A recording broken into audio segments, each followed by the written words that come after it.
প্রথম তো ইনকাম বানাইতো, প্রথম ইনকাম সার্টিফিকেট এরপরে তখন এসডিএম সাহেব আইতেন।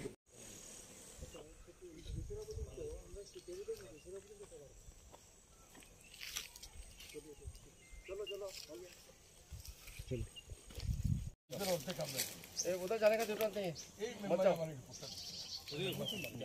मत जाओ।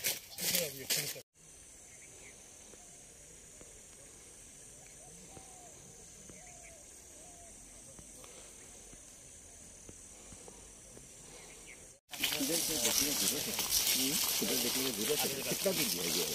ये क्या स्लूइस गेट तक दिया ना, इसके बाद दिया? वो जो माल बिका रहा है उसके आगे हमको और ऊपर तभी ये काउंटर देगा सर। इधर बांध छोड़ देगा ना पहले।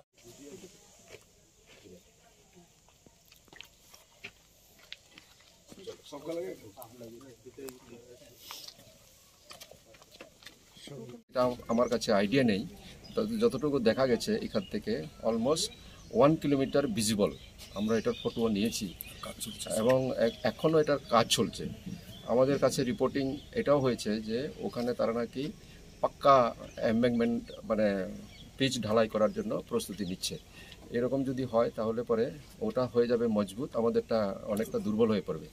তো তার জন্য আমাদের ইন্ডিয়া থেকেও নেসেসারি স্টেপ নেওয়া দরকার, এটা আমি মনে করি। তো স্যার, যে বাংলাদেশ সরকার যে বাঁধটা যে জায়গায় তৈরি করেছে বা ওরা উঁচু করে দিয়েছে আগের থেকে, এরকম কোন বাঁধ তৈরি করার আগে মানে দুই দেশের মধ্যে কোনো দ্বিপাক্ষিক বৈঠক হয়েছিল কি স্থানীয় প্রশাসনের মাধ্যমে? এটা স্থানীয় প্রশাসনের সঙ্গে অ্যাকচুয়ালি হয় না।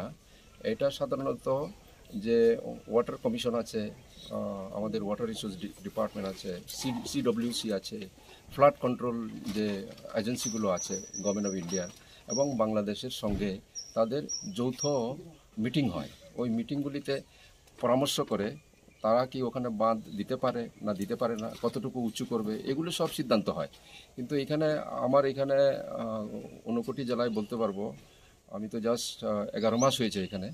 এই 11 মাসে কোনো ধরনের এরকম মিটিং আমি হতে শুনিনি এবং ওয়াটার রিসোর্সের তারাও আমাকে এরকম কোনো ইনফরমেশন দেয় নাই।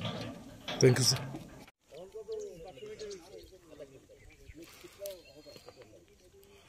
तो सर मौलवीबाजार 3,000 किलोमीटर हो जाए।